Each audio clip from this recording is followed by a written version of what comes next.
Hello friends, welcome to Bright Words Academy. So friends, in this lecture we will cover the complete history of English literature, all literary periods with time duration, historical background and reign of monarchs. आज के video में हम लोग start करने जा रहे हैं। English literature का सबसे इम्पॉर्टेंट टॉपिक है हमारा हिस्ट्री ऑफ इंग्लिश लिटरेचर। हम इसमें सिर्फ पीरियड्स ही नहीं पढ़ेंगे बल्कि इसमें उसके साथ historical background, Kings and queen's का रेन और मेजर राइटर्स भी डिटेल में कवर करेंगे। तो आज ही हम इसका फर्स्ट पार्ट लेके आए, सीरीज वाइज चलाएंगे इसको। तो आज हम लोग इसको कंप्लीट पहले देखेंगे कि हमारा कहाँ से स्टार्ट हुआ है और कहाँ तक रहा है, पूरा इसको कवर करेंगे। फिर नेक्स्ट हम इसके डिटेल हर एक पीरियड को डिटेल में पढ़ेंगे, चाहे उसका रेन हो, हिस्टोरिकल बैकग्राउंड हो, मेजर राइटर्स हो, एवरीथिंग को हम लोग डिटेल में बहुत अच्छे से कंप्लीट करेंगे। Okay, if you are preparing of TGT, PGT, GIC और any competitive exams, this lecture is going to be extremely important for you, so stay connected till the end. Okay, और ये हम series wise चलाएंगे तो आप बहुत अच्छे से क्लैरिटी से समझ में भी आएगा।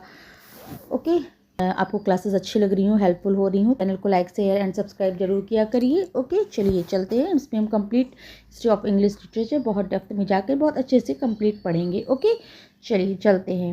हिस्ट्री ऑफ इंग्लिश लिटरेचर है वो हमारे ओल्ड इंग्लिश पीरियड से स्टार्ट होती है। इसका आपका टाइम ड्यूरेशन क्या हो गया, 450 to 1066, 450 AD से 1066 जो हो गया तक, ये आप इसका टाइम ड्यूरेशन हो गया आपका। हिस्टोरिकल बैकग्राउंड एंड रेन देख लेते हैं यहाँ। This period begins with the invasion of the Anglo Saxon and Jutes around 450 AD। Okay, तो यहाँ क्या है कि ये जो पीरियड है आपका लगभग 450 AD में एंग्लो सेक्शन, जो आपकी एंग्लो सेक्शन है जिसमें आपकी एंगल्स सेक्शन एंड जूट्स, ये जो आपकी जर्मन ट्राइब्स थी, उससे इनके इन्वेजन से आपकी इस एरा की स्टार्टिंग होती है 450 AD में। Okay, around 450 AD। कौन सी तीन थी, एंग्लो सेक्शन एंड जूट्स, ये जो आपकी इनके इन्वेजन से आपकी इसकी स्टार्टिंग होती है। Okay, England was divided into small kingdoms. उस समय क्या था, इंग्लैंड जो है वो छोटे छोटे राज्यों में बटा हुआ था।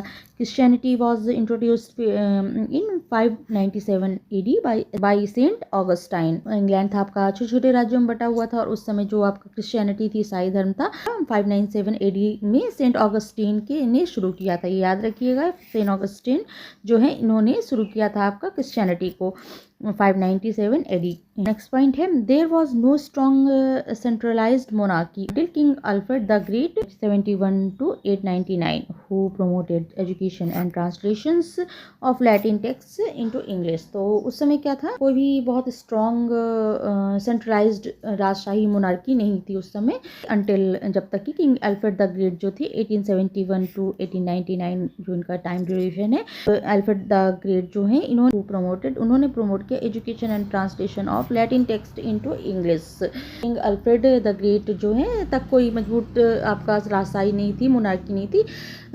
आपके किंग अल्फ्रेड द ग्रेट है, इन्होंने शिक्षा और लैटिन जो टेक्स्ट थे कि इंग्लिश में ट्रांसलेशन को यहाँ पर उन्होंने बढ़ावा दिया। किसने, किंग अल्फ्रेड द ग्रेट ने। ओके, तो क्लियर हो गया होगा। चलिए नेक्स्ट आगे देखते हैं। The period ends with the Norman conquest in 1066 when William Conqueror defeated King Harold at the Battle of Hastings। इस पीरियड का एंड कहाँ से होता है, जब नॉर्मन कॉन्क्वेस्ट 1066 में आता है, उसी के साथ इस पीरियड का एंड होता है। इसमें क्या है, when William the conquer defeated king Harold at the battle of Hastings. इसमें क्या है, आपके जो आपके विलियम द कॉन्कर थे, ये कॉन्कर उन्होंने हेस्टिंग्स की लड़ाई में, बैटल ऑफ हेस्टिंग्स की जो लड़ाई थी उसमें किंग हेराल्ड को हराया था। विलियम कॉन्कर ने जब किंग हेराल्ड को बैटल ऑफ हेस्टिंग्स में हरा दिया, उसी से फिर आपके नॉर्मन कॉन्क्वेस्ट की यहाँ पे स्टार्टिंग हो जाती है। ओल्ड इंग्लिश का वो पीरियड आपका एंड हो जाता है। ओके, एंड नॉर्मन कॉन्क्वेस्ट आगे स्टार्ट होता है। अब इसके कुछ लिटरेरी फीचर भी देख लीजिए। ये आपका हो गया रेन एंड बैकग्राउंड हो गया, हिस्टोरिकल बैकग्राउंड हो गया। उसके कुछ लिटरेरी फीचर भी देख लीजिए, लिटरेचर का क्या प्रभाव था इस समय। Literature was mainly oral and heroic. उस समय क्या था, लिटरेचर ज़्यादातर ओरल था और हीरोइक था, मतलब ये मौखिक रूप में ही ज़्यादा चलता था। Themes included bravery, loyalty, feet and religion. Okay, तो उस समय की थीम क्या थी, बहादुरी थी, लॉयल्टी थी और फेट था, किस्मत, भाग्य और रिलीजन्स थे, धर्म शामिल थे उस समय। इस तरह के थीम्स होती थी। Okay, the great epic of this age is इस समय का जो ग्रेट एपिक कहा जाता है जिसको, वो बीओवुल्फ है आपका, सबसे बड़ा एपिक है उस समय का Beowulf. Prose writing developed under king Alfred के उसमें आपकी प्रोज राइटिंग का डेवलपमेंट हुआ। अभी ऊपर बताया ना कि उन्होंने लैटिन टेक्स्ट को अंग्रेजी में कराया ट्रांसलेट एंड शिक्षा को बढ़ावा दिया, एजुकेशन को। तो ये किंग एल्फर्ट के समय आपके प्रोज राइटिंग का डेवलप हुआ। इस समय poetry used alliteration instead of rhyme की जगह पोइट्री में एलिट्रेशन का यूज ज़्यादा दिखाई देता था। ओके तो ये था आपका ओल्ड एज, 450 से 1066 तक था, और नॉर्मंडी के आने से ये पीरियड का यहाँ पर एंड हो जाता है। कौन सा बैटल यहाँ पर आपने देखा? बैटल ऑफ हेस्टिंग्स, ये इंपॉर्टेंट है, यहाँ पर याद रखिएगा। Battle of Hastings, William conquer ने डिफीट किया था किसको? किंग हेराल्ड को। तो इस हेस्टिंग्स से आपके इस पीरियड का एंड होता है, एंड आपका मिडिल एज यहाँ से स्टार्ट हो जाएगा। ओके चलिए नेक्स्ट पॉइंट में चलेंगे। आपका मिडिल एज आ गया। इंग्लिश पीरियड है जो 1066 से यहाँ से आपका 1500 तक कहा जाता है, ये मिडिल एज हो गया। हिस्टोरिकल बैकग्राउंड देख लीजिए। This period begins with the rule of William the conquer. 1066 से 1087 पीरियड है। विलियम द कॉन्कर जिन्होंने बैटल ऑफ हेस्टिंग्स में जीता था, तो उनका ड्यूरेशन है 1066 से आपका 1087, यहाँ से इनकी शुरुआत होती है। And French become the language of the court and Latin was used in church. Okay, court की भाषा यहाँ पर क्या हो जाती है? फ्रेंच हो जाती है, and Latin was used in the church. और चर्च में क्या यूज होता है? Latin language. तो कोर्ट में आपके दरबार वगैरह में, यहाँ पर आपका मोनार्क में आपके कौन सी फ्रेंच यूज होने लगी, एंड लैटिन कहाँ पर यूज हो रही है? आपकी चर्च में। ये आपको याद रखिएगा। इंपॉर्टेंट हिस्टोरिकल इवेंट्स इस समय क्या हुए थे? जो इम्पोर्टेंट आपके मिडिल एज में इम्पोर्टेंट इवेंट्स थे वो कौन से थे? The signing of Magna Carta 1250 during King John's reign. King John's के राज में आपके मैग्ना कार्टा जो आपके 1215 पर साइन हुए हैं। मैग्ना कार्टा पर आपका कब हुआ है? 1215, याद रखिए 1215।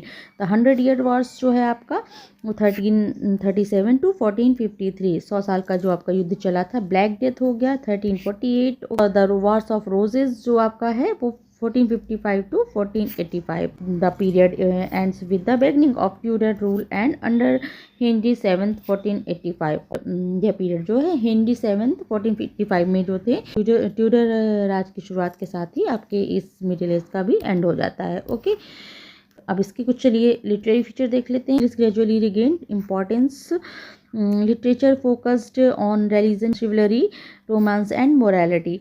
धीरे धीरे अंग्रेजी का महत्व इंपॉर्टेंस में आया, और लिटरेचर फोकस्ड ऑन, और लिटरेचर ने फोकस किया religion, chivalry, romance and morality, शिष्टता, रोमांस और नैतिकता पर यहाँ पर फिर केंद्रित हुआ। तो यहाँ पर इंग्लिश को फिर महत्व मिलने लगा। इंग्लिश फिर से यहाँ पर इंपॉर्टेंस में आई थी। Okay, the greatest writers was Geoffrey Chaucer whose work the Canterbury Tales reflects medieval society. Drama developed in the form of mystery and morality plays. जो सबसे ग्रेटेस्ट राइटर आपके यहाँ पे जॉफ्री चॉसर थे।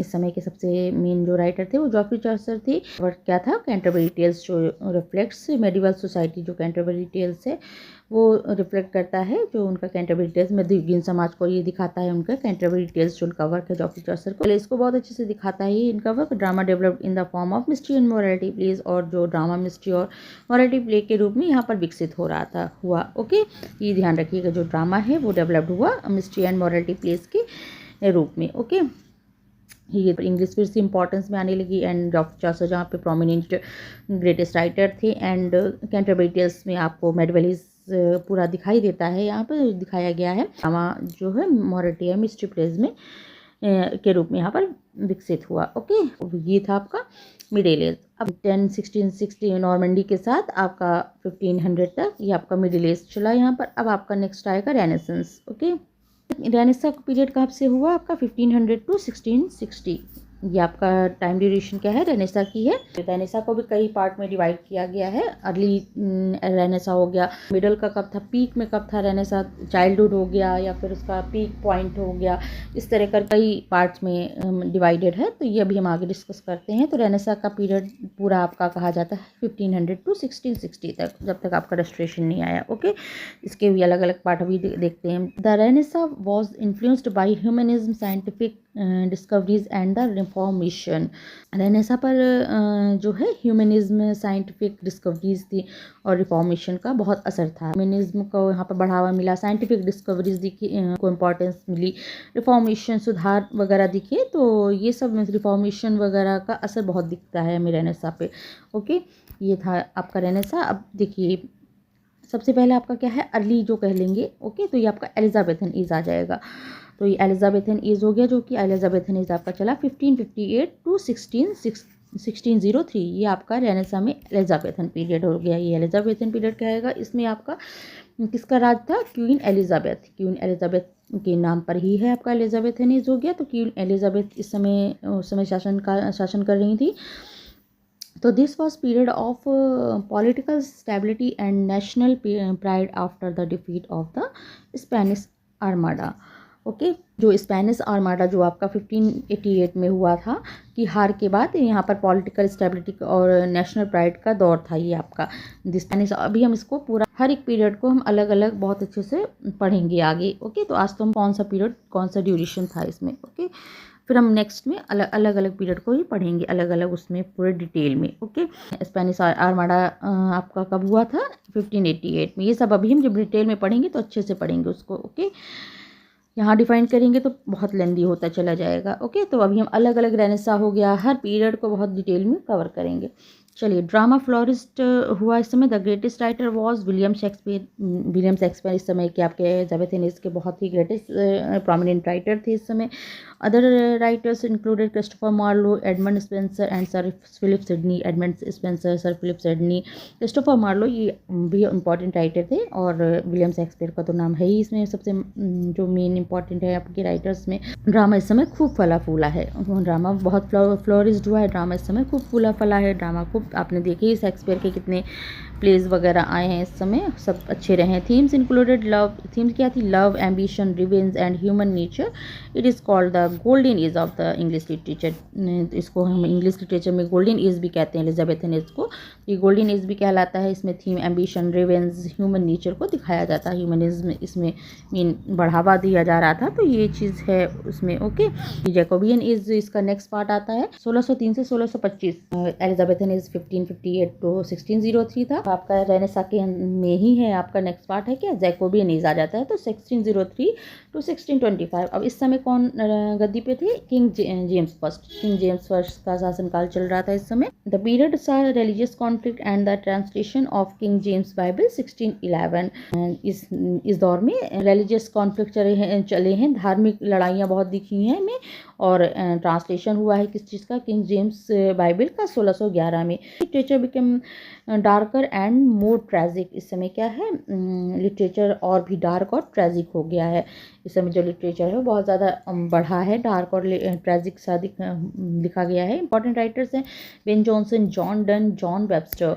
ये आपके इंपॉर्टेंट राइटर हैं आपके जैकोबियन एज के। ओके, अब है आपका नेक्स्ट कैरोलिन एज। ओके, फिर आपका आता है रेनेसा के ही अंतर्गत है आपका 1625 टू 1649। या किंग चार्ल्स फर्स्ट। इस समय कौन शासन में था, King Charles first. King Charles first का शासनकाल चल रहा था। Political conflict led to the English Civil War 1640 to 1649। Political झगड़े की वजह से इंग्लिश सिविल वॉर हुआ यहाँ इस समय। पॉलिटिकल जो कॉन्फ्लिक्ट चल रहा था उसकी वजह से इंग्लिश सिविल वॉर हुआ, जो कि 1642 से 1649 तक चला आपका। Charles first was executed in 1649। और क्या हुआ, चार्ल्स फर्स्ट जो थे 1649 में एग्जीक्यूट कर दिया गया, फांसी दे दी गई। तो नेक्स्ट आपका पीरियड आता है कॉमनवेल्थ। ओके, 1649 से आपका 1660 तक है आपका रूल इस समय किसका था, ओलिवर क्रॉमवेल। चार्ल्स फर्स्ट को फांसी के बाद फिर आपके कौन गद्दी पे आया है, ओलिवर क्रॉमवेल गद्दी पर आए हैं। ओके, तो द मोनार्की वॉज एबॉलिश्ड। इस समय क्या था, राजशाही खत्म कर दी गई, मोनार्की जो खत्म कर दी गई। थिएटर्स वेयर क्लोज्ड, और थिएटर बंद कर दिए गए। The major writers of this time was John Milton. इस समय के आपके मेजर राइटर कौन थे, John Milton. Later wrote Paradise Lost. आपका महाकाव्य लिखा है किसने, जॉन मिल्टन ने पैराडाइज लॉस्ट को इस समय। ओके, तो इस समय के आपके प्रोमिनेंट राइटर जॉन मिल्टन थे। नेक्स्ट आपका आता है, अभी हम लोग हर पीरियड को बहुत अच्छे से, कैरोलिन हर चीज़ को, रेनेसा वगैरह को बहुत अच्छे से आगे वीडियोस में पढ़ेंगे, क्योंकि आप कोई पार्ट में ही लेके आएंगे, कई पार्ट्स में हो जाएगा, 2-3 पार्ट तो हो ही जाएंगे। ओके, तो सीरीज वाइज चला देंगे तो बहुत अच्छे से क्लियर हो। 1660 to 1700 restoration period. Historical background and reign क्या था? The monarchy was restored under King Charles second 1660। अब क्या हुआ? किंग चार्ल्स सेकंड के उसमें 1660 को फिर मोनार्की रिस्टोर्ड हुई यहाँ पर। Society became pleasure loving and reactionary against Puritan strictness. Okay, 1660 में चार्ल्स सेकंड के साथ राजशाही मोनार्की की पुनर्स्थापना होती है और समाज अधिक विलासी और मनोरंजन प्रिय हो जाता है। Okay, the great fire of London, जो the great fire of London 1666 में and the plague 1665 occurred during this time. इसी समय में आपका जो है लंदन में ग्रेट फायर 1666 एंड प्लेग 1665 में हुए हैं। लिटरेरी फीचर देख लीजिए रेस्टोरेशन एज का भी। Literature become satirical witty and realistic. Literature जो है सैटारिकल हो गई, विटी और रियलिस्टिक हो गया। And the comedy of manners develop. इस समय क्या है? कॉमेडी ऑफ मैनर्स का डेवलप हुआ। मेजर राइटर्स इस समय के कौन थे? John Dryden, William Congreve, Samuel Pepys, ये आपके मेजर राइटर्स हो गए इस समय के। नेक्स्ट आपका है Augustan and neo classical as. Okay, Augustan age या नियो क्लासिकल एज कहते हैं 1700 टू 1798। 1700 से 1798 तक आपका ये पीरियड चला। Okay, this period covers the reign of. इस पीरियड में कौन किसका शासन था? Queen any 1702 to 1740। एन थी इस समय। George first and George second Hanoverian kings थे आपके, George first and George second इस समय। और it was an age of political stability. ये एक पॉलिटिकल स्टेबिलिटी का एज था एंड रैशनल थिंकिंग और रैशनल सोच का दौर चल रहा था। The industrial revolution began in the later part. बाद में आपके ये इंडस्ट्रियल रेवोल्यूशन की स्टार्टिंग हुई है। ओके, लिटरेरी फीचर्स के क्या है? Writers emphasizes reason order and discipline following classical rules. जो राइटर्स हैं उन्होंने क्लासिकल रूल्स को फॉलो करते हुए रीजन ऑर्डर और डिसिप्लिन पर जोर दिया यहाँ पर। ओके, मेजर राइटर्स आपके हैं अलेक्जेंडर पोप हो गए, जॉन स्विफ्ट हो गए, डैनियल डेफो हो गए, सैमुअल जॉनसन हो गए। The novel developed as a major literary form. जो नॉवल है वो आपका एक बड़े लिटरेरी फॉर्म के तौर पर डेवलप हुए हैं। ओके, नेक्स्ट पीरियड हमारा आ जाता है रोमांटिक पीरियड 1798 टू 1832। ये आपका 1798 से 1832 तक चला है। हिस्टोरिकल बैकग्राउंड इसका भी देख लीजिए। The period was influenced by French revolution आपका 1789 में हुआ। द इंडस्ट्रियल रेवोल्यूशन हुआ इस समय एंड द नेपोलियन वॉर्स ये आपके हुए। It covers the reign of king George third and fourth दोनों का राज इस समय शामिल था। ओके, इस समय अब लिटरेरी फीचर इसके देख लीजिए। रोमांटिसिज्म के was a reaction against reason and industrialisation. Romantic is industrialisation के खिलाफ एक रिएक्शन है। Writers emphasise nature, imagination, emotions and individual freedom. Writers जो है नेचर, इमेजिनेशन, इमोशंस और इंडिविजुअल फ्रीडम पर यहाँ पर जोर देते थे। ओके, ये आपका रोमांटिक रहा है। मेजर पोएट आपको पता ही होंगे कौन है, हमारे वर्ड्सवर्थ कॉलेरिज, जिनसे हमारे लिरिका बैलेड आया है। इस समय आपका रोमांटिक में वहीं से लिरिका बैलेड का कोलैबोरेशन था इन लोगों का, और इसी के साथ हमारे रोमांटिक एरा की भी स्टार्टिंग हो जाती है। तो शैली हो गए, कीट हो गए, बायरन हो गए, मेजर नॉवलिस्ट, जेन ऑस्टिन हो गई। ये आपके प्रोमिनेंट मेजर कुछ राइटर्स हो गए। ओके, नेक्स्ट हमारा है विक्टोरियन पीरियड। विक्टोरियन पीरियड आपका 1832 टू 1901। यहाँ ये आपका टाइम ड्यूरेशन था विक्टोरियन पीरियड का। Named after Queen Victoria 1837 to 901। तो क्वीन विक्टोरिया के नाम पर ये आपका रखा गया है, जिनका शासनकाल 1837 से 1901 तक था। This was a period of industrial growth, empire expansion and social reform. तो ये जो इंडस्ट्रियल ग्रोथ और साम्राज्य विस्तार और सामाजिक सुधार का दौर था। ओके, साम्राज्य विस्तार हो गया, इंडस्ट्रियल ग्रोथ हो गई, एम्पायर एक्सपेंशन हो गया, साम्राज्य का विस्तार हो गया, सोशल रिफॉर्म सामाजिक सुधार का एक दौर था ये आपका। आपका रिफॉर्म एक्ट जो आया 1832 में, scientific discoveries, drones theory of evolution 1859 में आया था। इस समय जो रिफॉर्म एक्ट 1832 में साइंटिफिक डिस्कवरीज हो रही थी, डार्विन की इवोल्यूशन की थ्योरी जो हो गई 1859, ये सब आपकी इस समय पर हुई हैं। ओके, लिटरेरी फीचर इस समय का देख लीजिए। Literature reflected social problem. इस समय लिटरेचर जो है social problem, poverty, morality, doubt and realism को दिखा रहा था। ओके, समस्याएं, सामाजिक समस्याएं, गरीबी, नैतिकता, संदेह और यथार्थवाद यहाँ पर दिखाई देते थे। मेजर नॉवलिस्ट कौन है? Charles Dickens, Thomas Hardy and George Eliot. ये आपके फेमस नॉवलिस्ट हैं। एंड पोइट्स टेनिशन हो गए इस समय के, tension, browning, Matthew Arnold. The novel become the dominant literary form. Novel जो है प्रमुख साहित्यिक रूप बन गया था इस समय। ओके, ये नेक्स्ट आपका आ गया मॉडर्न पीरियड। 1901 टू 1945 तक आपका मॉडर्न पीरियड रहा है। इस पीरियड इंक्लूड्स द रेंज। इस समय जो आपका शासनकाल चल रहा था किनके थे देख लीजिए। एडवर्ड सेवन्थ 1901 टू 1910 तक एडवर्ड सेवन्थ रहे हैं। जॉर्ज फिफ्थ जो रहे 1910 टू 1936। जॉर्ज सिक्स्थ जो रहे हैं वो आपके फ्रॉम 1936 से ये आपके रहे हैं। ओके, तो was influenced by world war first second, scientific development and Freud's psychology. इस पर वर्ल्ड वॉर फर्स्ट और सेकेंड साइंटिफिक डेवलपमेंट और फ्राइड की साइकोलॉजी का असर पड़ा है। ओके, तो ये आपका मॉडर्न पीरियड हो गया। चलिए नेक्स्ट है इसके लिटरेरी फीचर क्या थे। Writers experimented with style, structure, themes included alienation, fragmentation and psychological depth. Okay, तो इस समय राइटर्स ने एक्सपेरिमेंट किए स्टाइल एंड स्ट्रक्चर पर। Themes included alienation, fragmentation and psychological depth.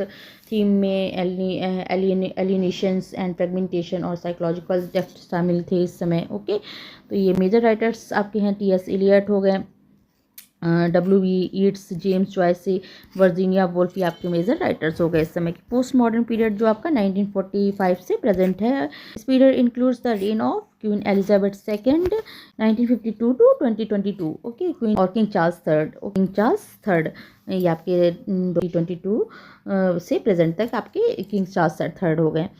It reflects globalisation, technological development and multiculturalism. Okay, तो ये जो globalisation, technological और डेवलपमेंट और मल्टी कल्चरलिज्म को दिखाता है। ओके, पोस्ट मॉडर्न लिटरेचर देख लीजिए। तो इस समय पोस्ट मॉडर्न लिटरेचर पूरी सच्चाई और पारंपरिक जो कहानियों पर यहाँ पर सवाल उठाता है। Okay, and it uses irony, metafiction, fragmentations and experimentation. ये आपका आयरनी हो गया, मेटाफिक्शन हो गया, फ्रेगमेंटेशन और एक्सपेरिमेंटेशन का यहाँ पर इस्तेमाल किया गया है इन सब चीज़ों का। Okay, writers included Samuel Beckett, Harold Pinter, Salman Rushdie, Margaret Atwood. ये आपके हो राइटर्स इस समय के थे। ओके, तो ये आपका हो गया मॉडर्न, पोस्ट मॉडर्न एज हो गया कंप्लीट। ओके, तो अब ये देख लीजिए यहाँ पर आपको थोड़ा सा हमने दे दिया है the development of English literature most parallel with English history. जो इंग्लिश लिटरेचर का डेवलपमेंट हुआ है वो इंग्लिश हिस्ट्री के साथ साथ ही चलता रहा है। तो देख लीजिए कैसा रहा है।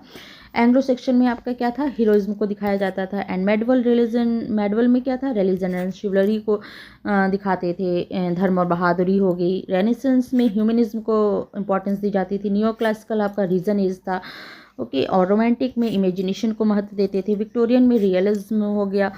एंड मॉडर्न एक्सपेरिमेंटेशन का हो गया। And post modern diversity. ये आपके कुछ जो थीम थी वो हमने दिखा दी आपको किस थीम पर लिखे गए हैं आपके लिटरेचर वर्क्स।